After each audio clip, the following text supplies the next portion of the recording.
The overall goal of this procedure is to analyze DNA methylation in a single oocyte. This is accomplished by first removing cumulus cells and zona pellucida from collected oocytes. The second step is to embed the oocyte in a 2:1 agarose to lysis solution to protect the minute amount of DNA from being lost or degraded. Next, bisulfite mutagenesis is performed, followed by amplification through nested polymerase chain reaction. The final step is to ligate and clone the PCR product.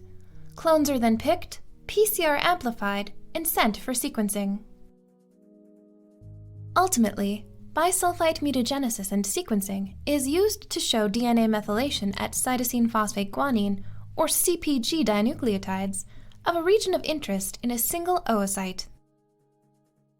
The main advantage of this technique over existing methods like bisulfite mutagenesis of large cell numbers is that data can be obtained from a single oocyte without pooling oocytes, PCR bias, and chemocell contamination.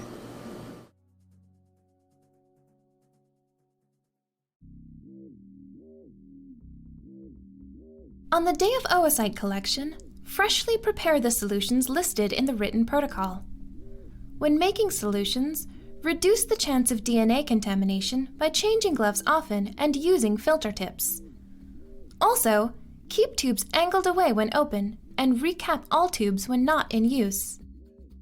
Begin oocyte collection by placing the dissected mouse oviducts into M2 media and ripping the M pulley to extract the cumulus cell complex.